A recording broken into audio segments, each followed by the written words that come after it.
Hello dear, जितने भी हमारे सेकेंड ईयर के डियर स्टूडेंट हैं सबको जो है यहाँ पे हम लोग स्वागत करते हैं। मतलब आज जो हम वीडियो लेकर आए हैं ये आज लेकर आए हैं MSN 2 के ऊपर। किसके ऊपर? MSN 2 के ऊपर। और ये जो दोनों क्वेश्चन लेकर आए हैं ये बार बार पूछा गया है, आप देख लीजिएगा क्वेश्चन बैंक में अपने बार बार पूछा गया है, तो समझना बेहद ज़रूरी है।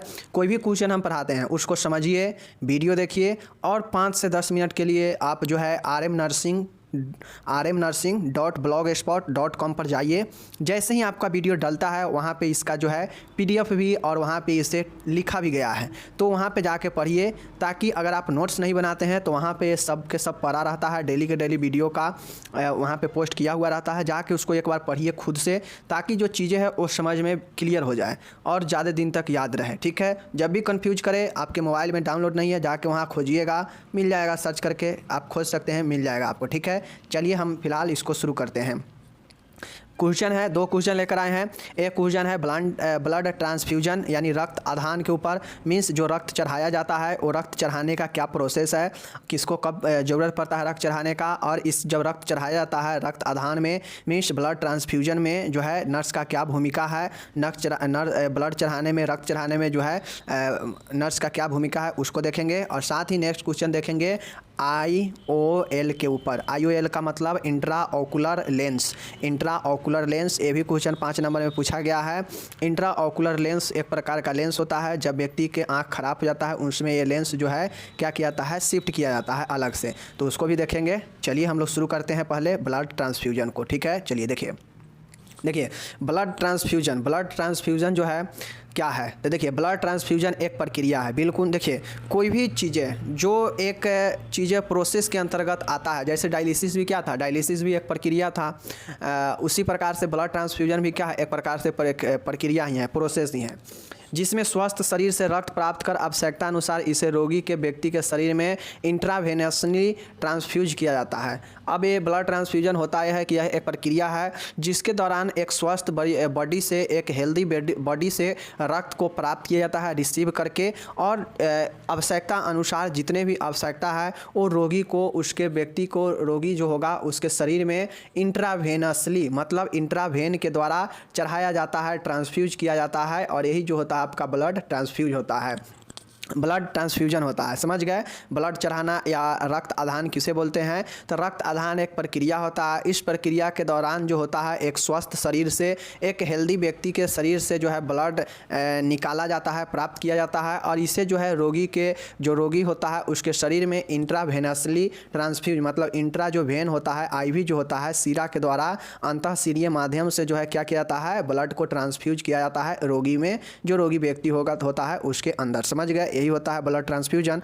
अब चलिए हम लोग देखते हैं ये जो ब्लड ट्रांसफ्यूजन होगा ये कब इंडिकेट करता है कि भाई रक्त आधान होना चाहिए, रक्त आधान की आवश्यकता है, मतलब ब्लड चढ़ाने की आवश्यकता है। ऐसा परिस्थिति कब उत्पन्न होता है, तो हम लोग जानते हैं ब्लड का कमी हो जाता है शरीर में, तो जो है RBC WBC कुछ भी हो, ब्लड में अलग अलग जो है प्लाज्मा वगैरह अलग अलग ग्रुप होता है।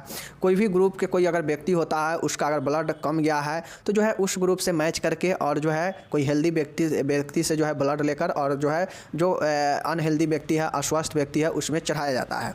तो चलिए इसी को देखते हैं कि कब कब जो है ये ब्लड ट्रांसफ्यूजन की आवश्यकता पड़ता है, किन परिस्थितियों में। ठीक है, चलिए देखिए गंभीर रक्ताल्पता मतलब सेवर एनीमिया। अगर गंभीर रक्ताल्पता का मतलब होता है कि बिल्कुल बहुत कम मात्रा में शरीर में ब्लड बचा हुआ है, गंभीर रूप से एनीमिया हो चुका है, मतलब ब्लड का पूर्ण कमी हो चुका है, तो जो है इस अवस्था में ब्लड ट्रांसफ्यूज किया जाता है। चोट के कारण अत्यधिक रक्तस्राव एक्सेसिव ब्लड लेस मतलब चोट के कारण जो है शरीर में कहीं भी इंजरी हो चुका है और वहाँ से बहुत अधिक ब्लड जा चुका है, तो शरीर को ब्लड की आवश्यकता पड़ेगा और उस स्थिति में ब्लड ट्रांसफ्यूज किया जाता है, यानी ब्लड चढ़ाया जाता है। नेक्स्ट है सिकल सेल एनीमिया। अब सिकल सेल एनीमिया होता है कि इसमें जो आपका सेल होता है वो मरने लगता है, किसके कारण, ब्लड के कमी के कारण, तो जो होगा वो उस स्थिति में जो है ये ब्लड ट्रांसफ्यूज किया जाता है। ठीक है, उसके बाद हीमोफीलिया वाले पेशेंट, हीमोफीलिया में होता क्या है कि रक्त का थक्का जो है नहीं बन पाता है। अब ये रक्त का थक्का जो नहीं बन पाता है तो रक्त कोई भी कटेगा छटेगा तो ब्लड बहुत अधिक बह जाएगा। तो हीमोफीलिया वाले पेशेंट को भी जो है रक्त ट्रांसफ्यूजन की ज़रूरत पड़ता है, रक्त चढ़ाने का। उसके बाद है रक्त कैंसर, ल्यूकोमिया। जो भी ल्यूकोमिया रक्त कैंसर के पेशेंट होते हैं तो एक जो कैंसर वाला रक्त होता है इसको निकाल दिया जाता है और जो स्वस्थ व्यक्ति होता है उसको ब्लड को चढ़ाया जाता है। तो ये ल्यूकोमिया मतलब रक्त कैंसर वाले पेशेंट को। तो समझ गए। एनीमिया में चोट के कारण अगर अधिक ब्लड निकल चुका है उस स्थिति में, सिकल सेल एनीमिया की स्थिति में, हीमोफीलिया की स्थिति में, रक्त कैंसर, ब्लड कैंसर यानी ल्यूकोमिया की स्थिति में, इन सब स्थिति में जो है ब्लड ट्रांसफ्यूजन मतलब ब्लड आधान की आवश्यकता पड़ता है। नेक्स्ट है प्लेटलेट की कमी। अगर किसी व्यक्ति को प्लेटलेट का कमी हो जाता है मतलब थ्रोम्बोसाइटोपेनिया होता है तो जो है उसको ब्लड की आवश्यकता पड़ता है, तो उसको ब्लड जो है चढ़ाया जाता है। एक खासकर डेंगू वगैरह में होता है कि प्लेटलेट्स का संख्या बहुत अधिक घट जाता है। शल्य क्रिया के दौरान, ड्यूरिंग सर्जरी, अब किसी को सर्जरी होना हो और उसके शरीर में जो है ब्लड का बहुत अधिक मात्रा नहीं है, जितना होना चाहिए उतना नहीं है, तो ये जो है ब्लड क्या किया जाता है, चढ़ाया जाता है। एक स्वस्थ व्यक्ति से लेकर जो है ब्लड जो है चढ़ाया जाता है और फिर जो है सर्जरी किया जाता है। प्रसव के दौरान अगर कोई महिला है उसके ब्लड के बहुत अधिक कमी है और वो प्रेगनेंसी में है और उसको जो है डिलीवरी होने वाला है तो उससे डिलीवरी होने से पूर्व जो है उसको ब्लड चढ़ाया जाएगा ताकि जो है बाद में उसको दिक्कत ना हो। तो इन सब स्थिति में जो है देख लिए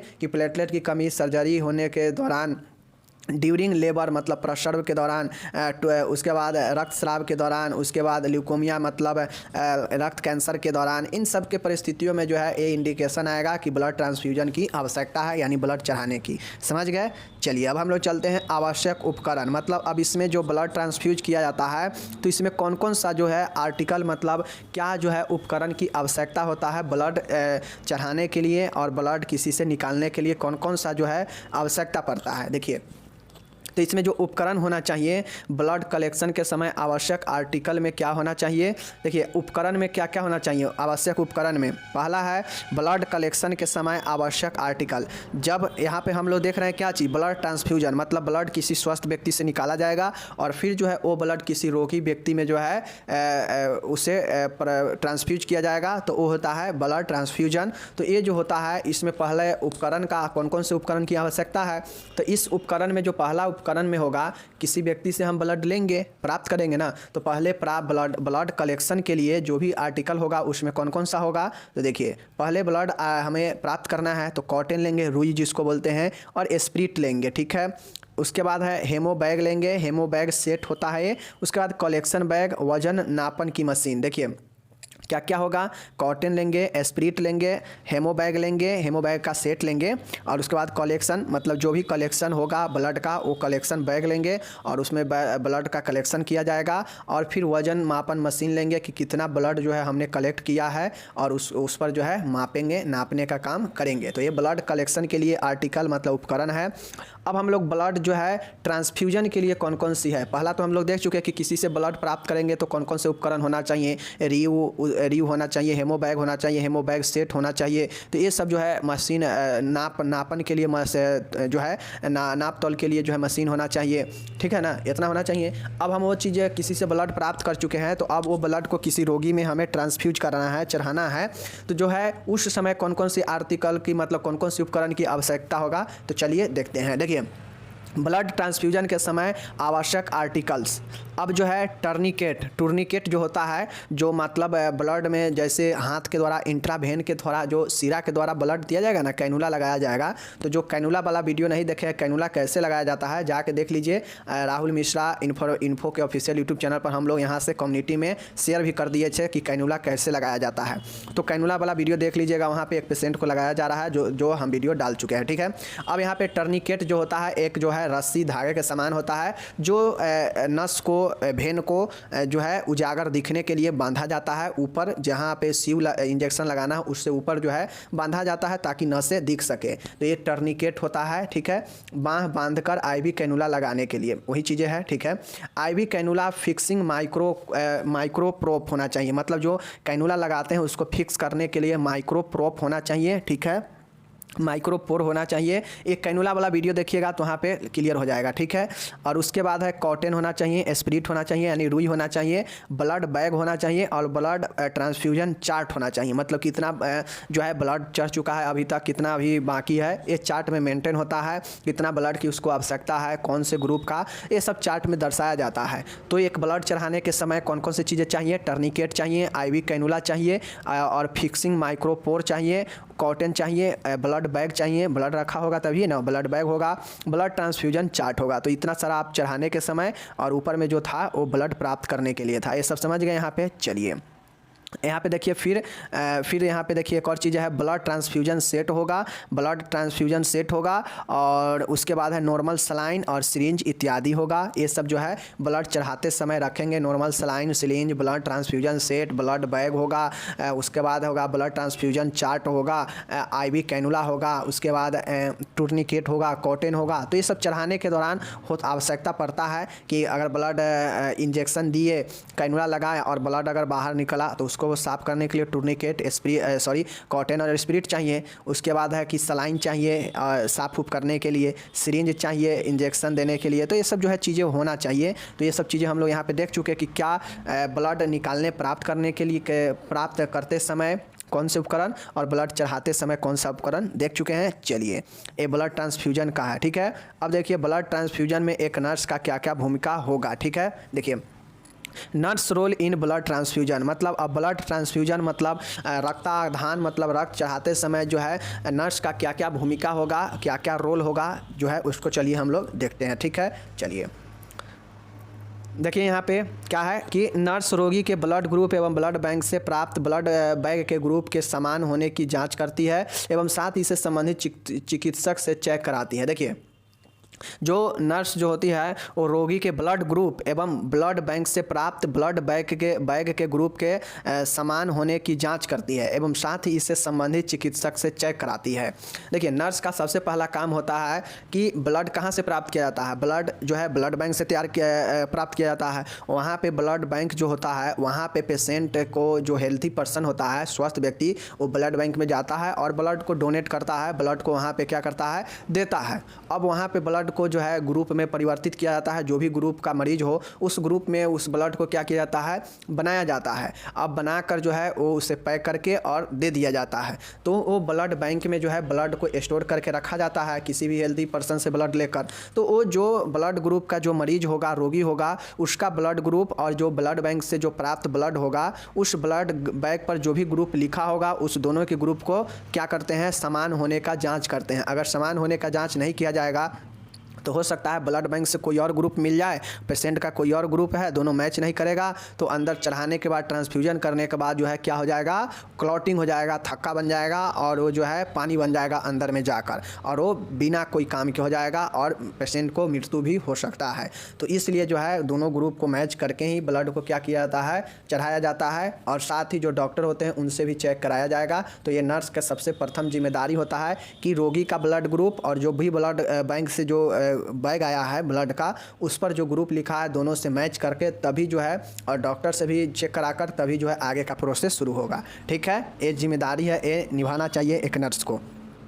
नेक्स्ट है ब्लड बैंक के इंटैक्ट, मतलब बगैर खोला हुआ होने की जांच करती है एवं एक्सपायरी डेट भी चेक करती है। अब जो ब्लड बैग होता है जिसमें ब्लड रखा हुआ है, जो ब्लड बैंक से आया है, उस बैग को जो है ये चेक करती है कि ये बैग कहीं खुला हुआ तो नहीं है, कहीं एक्सपायरी डेट का तो नहीं है। तो ये सब जो है चेक किया जाता है एक नर्स के द्वारा और ये सब जो है काम, बेसिक काम नर्स का ही होता है, डॉक्टर नहीं करते हैं इतना ये सब काम है। ठीक है। तीसरा है नर्स रोगी को ब्लड ट्रांसफ्यूजन के बारे में बताकर मौखिक सहमति प्राप्त करती है। अब जो नर्स होती है वो ब्लड ट्रांसफ्यूजन, ब्लड रक्त आधान के बारे में पेशेंट को बताते हैं। बताने के बाद जो है उससे क्या ओरली जो है सहमति पत्र, एग्रीमेंट जो है पेपर होता है उस पर सहमति पत्र करवाती है, उससे सिग्नेचर करवाती है कि हाँ ये प्रोसेस होगा और आप इस पर साइन कीजिए कि अगर बाद में कोई अगर प्रॉब्लम होगा तो उसका जवाबदेही हम नहीं होंगे। ठीक है। चौथा है रोगी के सभी जैविक चिन्हों की जांच करती है। अब ये ब्लड ट्रांसफ्यूजन करने से पहले जो है रोगी का सभी जैविक चिन्हों का, वाइटल साइनों का जांच किया जाता है। तो ये चीज़ें हो गया। चलिए नेक्स्ट है आपका 5वां पॉइंट है, नर्स रोगी की जटिलताओं के चिन्ह व लक्षणों के बारे में जानकारी देती है एवं इनके बारे में तुरंत बताने के लिए कहती है।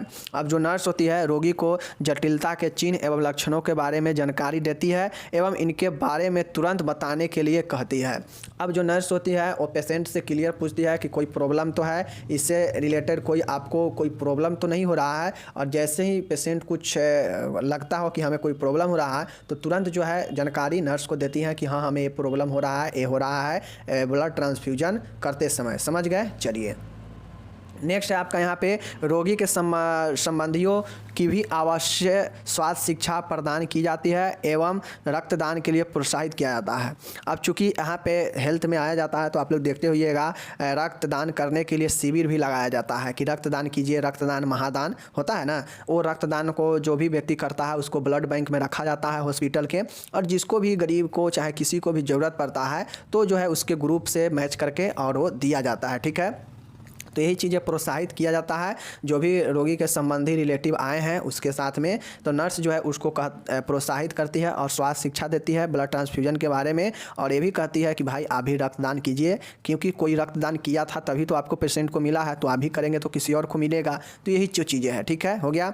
7वां देखिए, ब्लड ट्रांसफ्यूजन के आरंभ में ब्लड ट्रांसफ्यूजन रेट धीमी रखी जाती है जिसमें किसी भी प्रकार का एलर्जिक रिएक्शन होने पर कम से कम ब्लड ट्रांसफ्यूज ही हो। अब देखिए जो ब्लड ट्रांसफ्यूजन शुरू किया जाता है तो पहले जो रेट होता है वो ब्लड ट्रांसफ्यूजन जो है धीरे धीरे चढ़ाया जाता है, मतलब जो उसका गति होता है, जैसे पानी चढ़ाते हैं ना तो आवश्यकता के अनुसार उसके पानी चढ़ाने का, सलाइन चढ़ाने का गति को कम बेस करते हैं। उसी प्रकार से ब्लड ट्रांसफ्यूजन भी जो किया जाता है तो पहले जो इसका रेट जो गति होता है धीरे धीरे चढ़ाते हैं, धीरे धीरे करते हैं।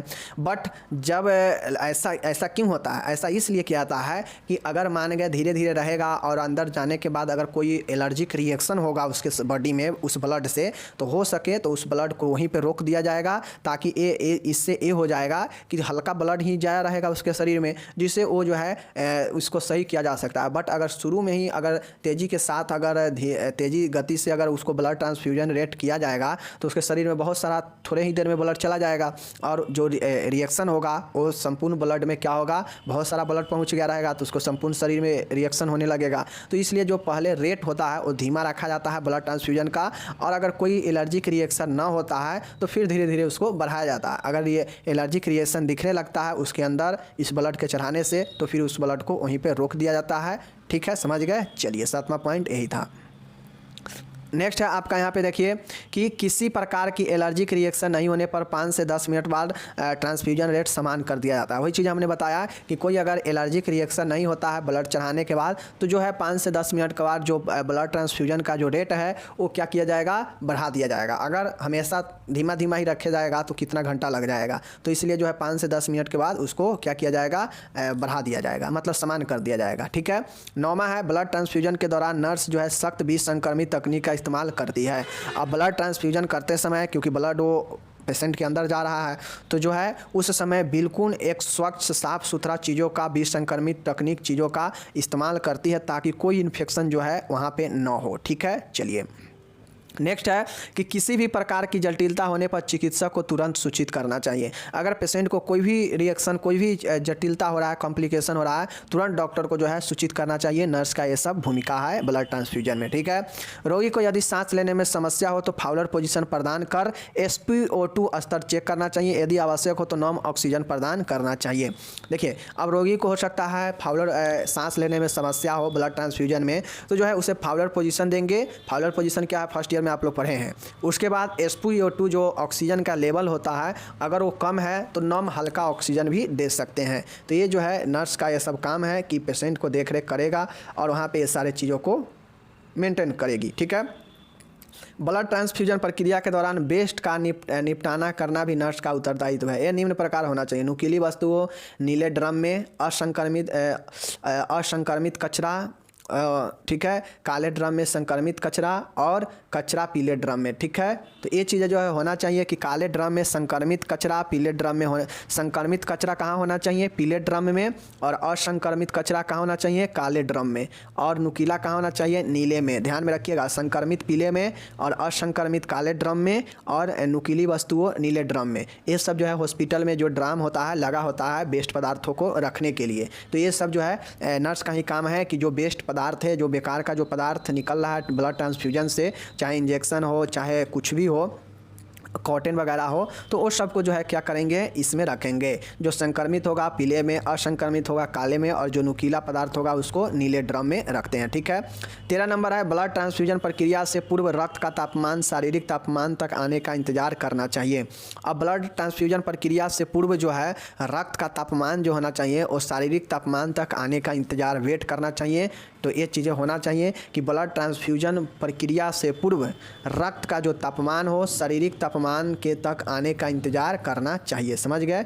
चलिए नेक्स्ट है आपका 14 नंबर यहाँ पे पॉइंट है, देखिए, प्राप्तकर्ता से रक्त प्राप्त करने की अधिकतम सीमा 300 ml है, मिली है, जिसकी पूर्ति स्वस्थ शरीर 24 से 48 घंटे में कर लेता है। देखिए, अब जो है किसी भी व्यक्ति में अब जो रक्त हम प्राप्त करेंगे, रिसीव करेंगे किसी को डोनेट करने के लिए, या कोई डोनेट करने जा रहा है ब्लड बैंक में, तो अधिकतम जो है वो 300 मिली जो है, 300 मिली जो है वो क्या करेगा, मिलीलीटर, 300 मिलीलीटर, इससे ज़्यादा जो है ब्लड उसको नहीं रक्त में डोनेट करना चाहिए, और नहीं जो भी ब्लड बैंक में हो ना उसको जो है 300 ml से ज़्यादा लेना चाहिए। ठीक है, और ये 300 ml सीमा दिया गया है, इससे अधिकतम इतना ही ब्लड निकालना चाहिए शरीर से, और जो है इतना जो है 24 से 48 घंटे में रिकवर कर लेता है, बॉडी बना लेता है। ठीक है, चलिए उसके बाद है 15 में है कि रक्त आधान की प्रक्रिया के पश्चात हाथ धोना आवश्यक है। अब रक्त आधान की जब प्रक्रिया कंप्लीट हो जाए उसके बाद हाथ धोना बिल्कुल आवश्यक है। 16 है रक्त आधान का चार्ट तैयार करना चाहिए, वह प्रक्रिया को नर्सिंग रिकॉर्ड में दर्ज करना चाहिए। अब जो ब्लड ट्रांसफ्यूजन जो भी प्रोसेस है इसका चार्ट तैयार करें, चार्ट तैयार करके जो है नर्सिंग रिकॉर्ड में इसे जो है रखना चाहिए, दर्ज करना चाहिए। तो ये 16 पॉइंट है जो कि आप लोग समझ गए होंगे, वीडियो देख लिए हैं, नहीं समझे हैं तो एक बार जाके आप लोग जो है क्या करें, rmnursing.blogspot.com पर गूगल पर जाके इतना सर्च कीजिएगा, नर्सिंग ज्ञान आएगा, वहाँ पे नर्सिंग ज्ञान पर आप जो है इसको रिसेंट पोस्ट में देखने को मिल जाएगा, या सेकेंड ईयर के MSN 1 MSN 2 पर क्लिक कीजिएगा तो आपको ये सब देखने को मिल जाएगा। ठीक है, चलिए नेक्स्ट क्वेश्चन देखते हैं। देखिए नेक्स्ट क्वेश्चन है intraocular lens. Intraocular lens implantation क्या है? देखिए इम्प्लामेंटेशन का मतलब होता है इम्प्लांटेशन। इम्प्लांटेशन का मतलब होता है कि प्रत्यारोपित करना, कहीं से लाकर किसी और में लगाना, यही इम्प्लांटेशन होता है। ठीक है, चलिए intraocular lens IOL, intra I से इंट्रा, ओ से ऑकुलर और एल से लेंस। आप लोग पढ़े होइएगा ग्लूकोमा में कि इंट्रा ऑकुलर प्रेशर बढ़ने के कारण जो है क्या होता है, आँख में ग्लूकोमा होता है। तो उसी प्रकार से ये IOL है, इंट्रा ऑकुलर लेंस। एक कृत्रिम लेंस होता है। IOL क्या है? एक कृत्रिम लेंस है जिसे मोतियाबिंद के रोगी में आँख के प्राकृतिक लेंस हटाकर इसे इम्प्लांट किया जाता है।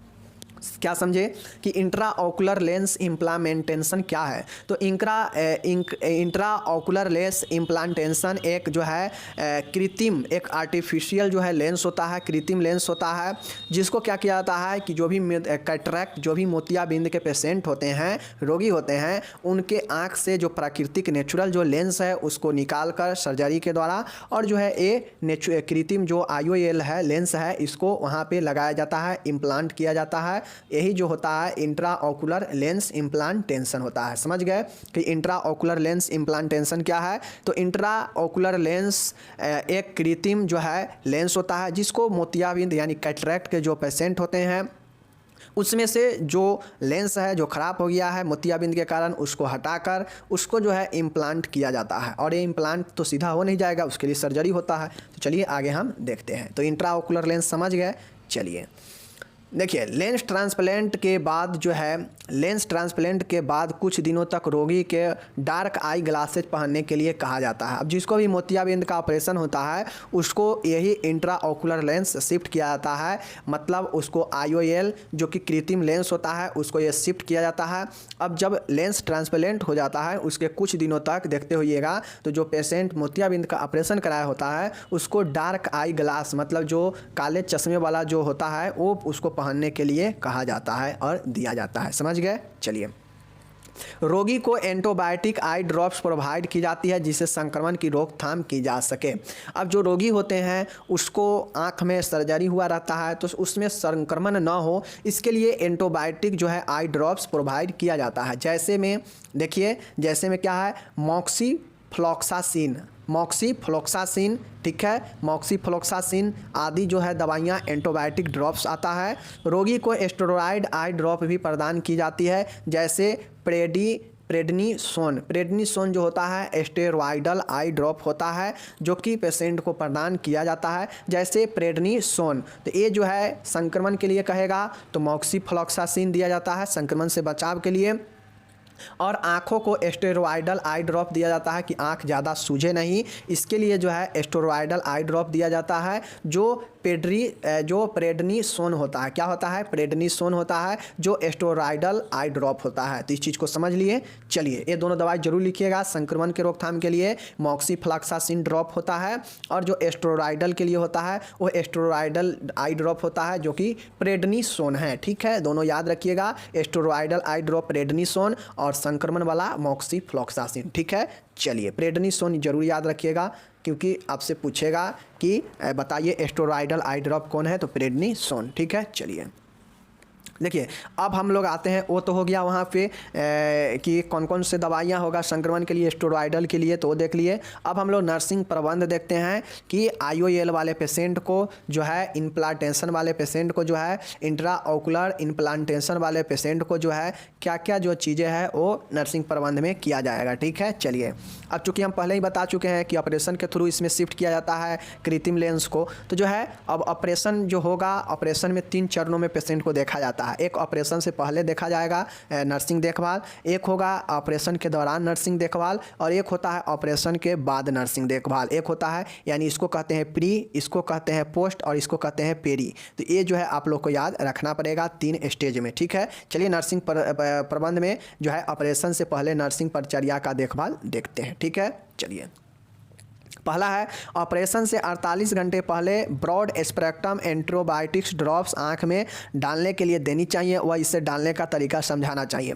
अब जो नर्स होगी उसको ये बताना होगा पेशेंट को कि आपका सर्जरी होने वाला है, तो सर्जरी से पहले जो है ब्रॉड स्पेक्ट्रम एंटीबायोटिक्स ड्रॉप जो है 48 घंटा पहले से आँख में डालने के लिए जो है तरीके को समझाना चाहिए। ये सर्जरी से पहले होता है ब्रॉड स्पेक्ट्रम एंटीबायोटिक्स ड्रॉप आँख में डालने के लिए बोला जाता है मोतियाबिंद के ऑपरेशन से पहले। ठीक है, चलिए, ऑपरेशन से पहले रोगी का रक्तचाप व मधुमेह स्तर नापना चाहिए। अब जो ऑपरेशन, ये सभी ऑपरेशन वाला में होता है कि जो भी पेशेंट का रक्तचाप बीपी या जो भी डायबिटीज मेलाइटिस होता है, मधुमेह होता है, उसके लेवल को जांचना चाहिए कि पेशेंट में कहीं जो है चीनी का यानी मधुमेह का मात्रा तो नहीं बढ़ा हो या बीपी तो हाइपरटेंशन तो नहीं बढ़ा हो, तो इसको जांचना चाहिए। ठीक है, ये सब पहले होता है सर्जरी के। नेक्स्ट है मधुमेह के रोगियों को विशेष ध्यान रखना चाहिए। जो मधुमेह के रोगी है अगर उनको सर्जरी होने वाला है तो उसका विशेष ध्यान रखा जाता है। ठीक है, तो ये मात्र 3 पॉइंट है, जिसको पहला क्या था कि एंटीबायोटिक स्पेक्ट्रम ड्रॉप डाला जाता है और जो है 48 घंटा पहले सर्जरी से, उसके बाद मधुमेह और बीपी का विशेष जांच किया जाता है ऑपरेशन से पहले, और जो भी अगर मधुमेह वाला पेशेंट होंगे उनका विशेष ध्यान रखा जाता है सर्जरी से पहले। ठीक है, ये सर्जरी से पहले का था। अब हम लोग यहाँ पे देखने वाले हैं सर्जरी के बाद नर्सिंग परिचर्या, मीन्स नर्सिंग देखभाल या नर्सिंग मैनेजमेंट। ठीक है, ऑपरेशन के बाद। ठीक है, चलिए देखिए, यहाँ पे रोगी को ऑपरेशन के बाद आंख पर लगाए गए कॉटन पैड को 6 से 8 घंटे तक आंख पर लगे रहने के लिए बताना चाहिए। अब चूंकि जो ऑपरेशन होता है आंख का, तो देखते होइएगा कि उसमें जो है कुछ देर तक जो है रुई लगाया हुआ रहता है व्यक्ति। क्यों? तो ये कॉटन पैड जो है ये रोशनी तत्काल देने से रोकता है और आँखों पर जो है बोझ जो ना पड़े इसके लिए धूल कण से बचाने के लिए कॉटन डाला जाता है। और ये जो कॉटन है सर्जरी के 6 से 8 घंटे तक लगे देने रहना चाहिए, ये पेशेंट को कहना चाहिए, बताना चाहिए एक नर्स को, ठीक है।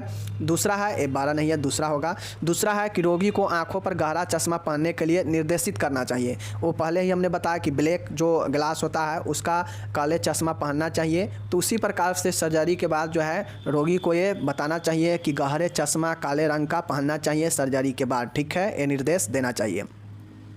नेक्स्ट है, यदि कोई समस्या हो तो तुरंत चिकित्सक को सूचित करने के लिए कहें। अब नर्स को ये चीज़ें पता होना चाहिए कि जो पेशेंट का कोई अगर ज़्यादा समस्या हो, इमरजेंसी होने लगे, तो उस स्थिति में डॉक्टर को तुरंत सूचित करना चाहिए, ये नर्स का जिम्मेदारी बनता है। देखभाल के अंतर्गत ये सब आता है। अभी हम लोग क्या देख रहे हैं, सर्जरी के बाद, वो 3 पॉइंट है सर्जरी से पहले का देखे थे, ठीक है। चौथा है, आँखों से आने वाले डिस्चार्ज को नियमित रूप से विसंक्रमित कॉटन से साफ करें। अब जो भी पेशेंट होगा इस प्रकार के सर्जरी वाला, उसको बताया जाएगा कि अगर आँख से कोई भी आंसू वगैरह या कुछ भी डिस्चार्ज निकले तो जो है उसको कॉटन रखे रहिए और कॉटन से जो है साफ हल्का हल्का करते रहेंगे, ठीक है। आँखों को ज़्यादा जो है मीजने के लिए नहीं बोलेंगे, प्रेस करने के लिए, ये भी चीज़ें हैं, ठीक है। चिकित्सक आदेशानुसार आंखों में नियमित रूप से एंटीबायोटिक एवं अन्य आई ड्रॉप डालने के लिए रोगी को प्रोत्साहित करना चाहिए। अब सर्जरी हो चुका है तो उसको जो है क्या करना चाहिए, मतलब सर्जरी हो चुका है तो उसको संक्रमण का खतरा रहेगा, तो संक्रमण से बचने के लिए एंटीबायोटिक ड्रॉप और जैसे स्टेरॉयड ड्रॉप देखे हैं ना, तो उस स्टेरॉयड ड्रॉप अगर होगा तो वो ड्रॉप और एंटीबायोटिक सभी ड्रॉप को जो है नियमित रूप से इस्तेमाल करने के लिए कहना चाहिए, प्रोत्साहित करना चाहिए, ये नर्स का काम होता है। छठा है कि सर्जरी के बाद रोगी को बैलेंस डाइट एवं विटामिन सी युक्त भोजन लेने के लिए कहें। अब सर्जरी होने के बाद जो है विटामिन सी से जो है क्या होता है, विटामिन ए से आँखों का रोशनी जो है चमक बढ़ता है और रोशनी बढ़ता है, तो इसीलिए जो है संतुलित आहार और विटामिन सी युक्त भोजन लेने के लिए कहना चाहिए जो भी पेशेंट का इस प्रकार के ऑपरेशन हुआ है, ठीक है। चलिए नेक्स्ट है, ऑपरेशन के बाद रोगी को आंख रगड़ने से मना करना चाहिए। वही चीज़ें मैंने बता चुका हूं कि ऑपरेशन के बाद रोगी को जो है आंखों पर हाथ देने से या रगड़ने से मना करना चाहिए, ठीक है, क्योंकि इससे हो सकता है कि और ज़्यादा जटिलता हो जाए। 8वां है, आंख पर अधिक दबाव डालने से मना करना चाहिए। वही चीज़ें है, प्रेस करने से या रगड़ने से मना करना चाहिए, ठीक है।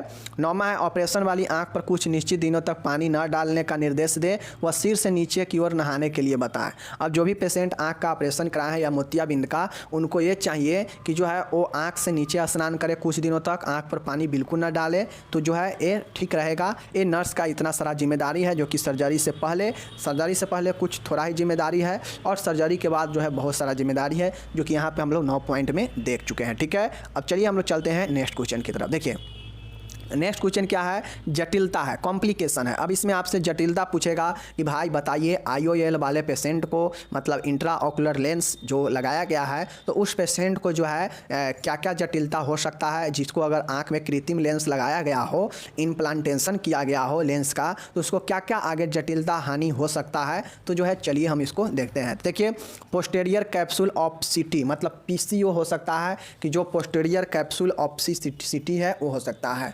इंट्रा ऑकुलर लेंस डिसलोकेशन, जो लेंस लगाया गया है, हो सकता है सर्जरी के बाद इसका जटिलता ये हो सकता है कि ये लेंस जो है अपने जगह से दूसरे जगह पर जा सकता है, मतलब डिसलोकेशन हो सकता है। तो ये इंट्रा ऑकुलर लेंस जो है डिसलोकेशन हो सकता है। आई इन्फ्लामेशन, मतलब आई आँख में पर्दा हो जाएगा, मतलब आँख सूजने लगेगा, आँख में दर्द, ये सब जो है हो सकता है, ठीक है, ये सब सर्जरी करवाने के बाद। नेक्स्ट है कि लाइट सेंसिटिव, मतलब जो आँखें का जो हमारे देखने का जो क्षमता है वो लाइट पर पड़ते ही मेरा आँख जो है सेंसिटिव होने लगेगा, अति संवेदी होने लगेगा और लाइट पर आँख देने से जो है भागेंगे। तो ऐसा लाइट सेंसिटिव हमारा आई हो सकता है, जो कि दिक्कत ना है। लाइट पर भी तो ताकेंगे तो दिक्कत नहीं होना चाहिए, लेकिन लाइट के देखते ही अगर सेंसिटिव हो जा रहा है, संवेदी हो जा रहा है, अति संवेदी हमारा आँख, तो ये कहीं ना कहीं जटिलता है।